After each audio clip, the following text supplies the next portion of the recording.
بسم اللہ الرحمن الرحیم۔ السلام علیکم ناظرین، میں ہوں جی ایم جمالی اور آپ دیکھ رہے ہیں ڈیجیٹل کے سب سے بڑے چینل نیوز پاکستان کا پروگرام اے ٹو زی۔ ناظرین، اہم خبر ہے کہ سیکورٹی فورسز نے بلوچستان کے ضلع خوزدار میں انٹیلیجنس کی بنیاد پر آپریشن کے دوران شدید فائرنگ کے تبادلے میں 5 بھارتی اسپانسرڈ دہشت گردوں کو ہلاک کر دیا ہے۔ پاک فوج کے شعبہ تعلقات عامہ کے مطابق آپریشن 14 اور 15 ستمبر کی رات بلوچستان کے ضلع خوزدار میں کیا گیا۔ آئی ایس پی آر کے مطابق سیکورٹی فورسز نے دہشت گردوں کے ٹھکانے کو مؤثر طریقے سے نشانہ بنایا۔ دہشت گردوں کے قبضے سے اسلحہ، گولہ بارود اور بارودی مواد بھی برآمد ہوا ہے۔ آئی ایس پی آر کے مطابق ہلاک دہشت گرد علاقے میں متعدد دہشت گردی کی کارروائیوں میں ملوث تھے۔ علاقے میں مزید دہشت گردوں کی موجودگی کے خاتمے کے لیے آپریشن کلین اپ جاری ہے۔ آئی ایس پی آر کے مطابق سیکورٹی فورسز بھارتی سرپرستی یافتہ دہشت گردی کے ناسور کو جڑ سے اکھاڑ پھینکنے کے لیے پرعزم ہیں۔ دہشت گردی کے تمام سہولت کاروں اور مجرموں کو انصاف کے کٹہرے میں لایا جائے گا۔ جی ناظرین، دوسری جانب قطر پر حالیہ اسرائیلی حملے سے متعلق واشنگٹن کو پیشگی اطلاع دی گئی تھی یا نہیں، اس حوالے سے اسرائیلی وزیر اعظم بنیامین نیتن یاہو اور امریکی صدر ڈونلڈ ٹرمپ کے بیانات میں تضاد سامنے آ گیا ہے۔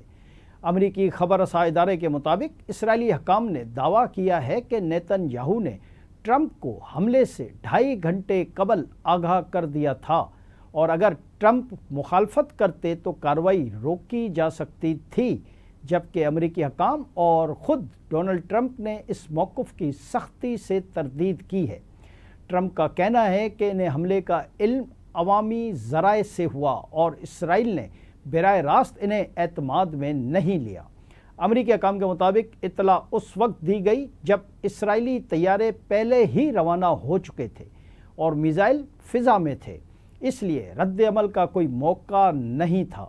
واضح رہے کہ اسرائیل نے قطر کے دارالحکومت دوحہ میں حماس رہنماؤں کو نشانہ بنایا تھا۔ حملے میں 5 حماس ارکان اور 1 قطری سیکورٹی اہلکار شہید ہوئے تھے۔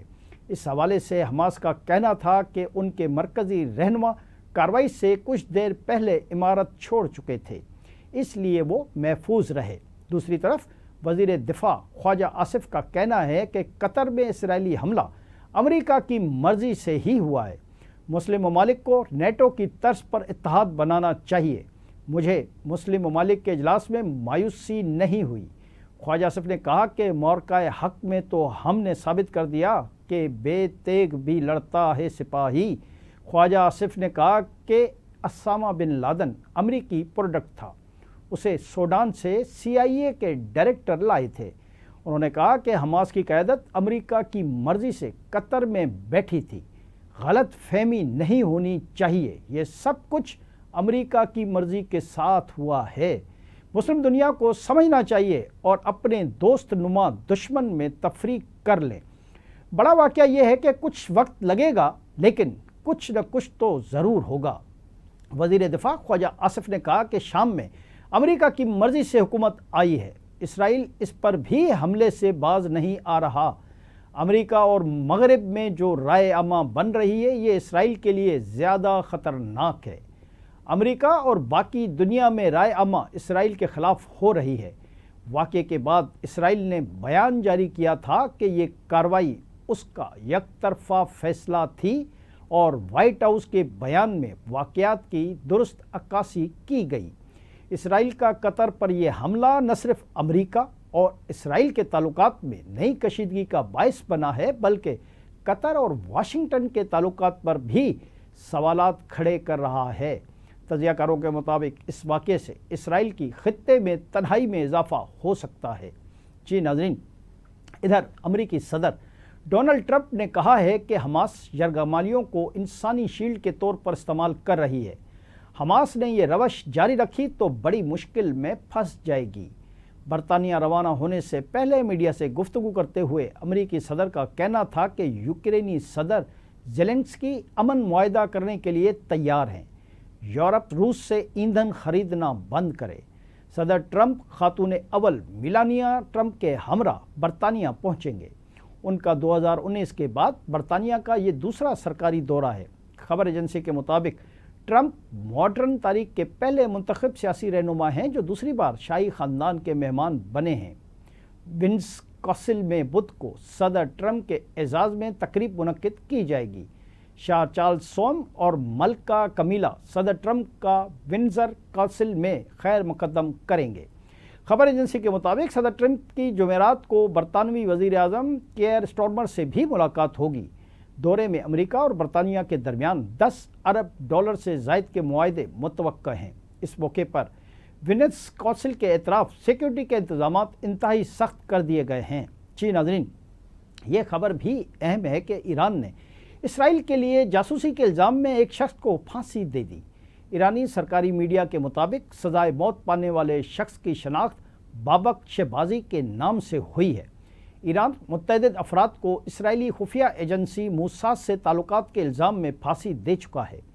واضح رہے کہ ایران اور اسرائیل کے درمیان ہونے والی جنگ کے بعد دونوں ممالک میں کشیدگی تاحال جاری ہے۔ جی ناظرین، ملک کی معیشت اور پی ٹی آئی کی حکمت عملی کے حوالے سے خبر ہے کہ اڈیالہ جیل میں بانی پی ٹی آئی سے national cyber crime investigation agency NCCI نے تفتیش کی ہے۔ ذرائع کے مطابق عمران خان نے کہا کہ وہ اکاؤنٹس چلانے والوں کے نام نہیں بتائیں گے کیونکہ اگر نام ظاہر کیا تو وہ اغوا ہو جائیں گے۔ ذرائع کے مطابق ایڈیشنل ڈائریکٹر ایاز خان کی سربراہی میں 3 رکنی ٹیم جیل پہنچی تھی۔ عمران خان سوالات کے جواب دینے پر آمادہ نہ تھے اور بار بار مشتعل ہو گئے۔ عمران خان نے ایڈیشنل ڈائریکٹر ایاز خان پر ذاتی تعصب کا الزام عائد کر دیا۔ ذرائع کے مطابق عمران خان نے کہا کہ یہی افسر میرے خلاف سائفر اور جعلی اکاؤنٹس کے مقدمات بناتا رہا ہے۔ اس کا ضمیر مر چکا ہے اور میں اسے دیکھنا بھی نہیں چاہتا۔ جس پر NCCI نے کہا ہے کہ کسی ذاتی ایجنڈے پر کام نہیں کیا جا رہا بلکہ عدالتی احکامات کی روشنی میں تفتیش کر رہے ہیں۔ تفتیش کے دوران سوال کیا گیا کہ کیا آپ کے social media accounts Jibran Ilyas CIA را یا موساد چلا رہی ہے؟ ذرائع کے مطابق عمران خان نے یہ سوال سنتے ہی مشتعل ہو گئے اور کہا کہ جبران الیاس تم سب سے زیادہ محب وطن ہے۔ تم اچھی طرح جانتے ہو کون موساد کے ساتھ ہے۔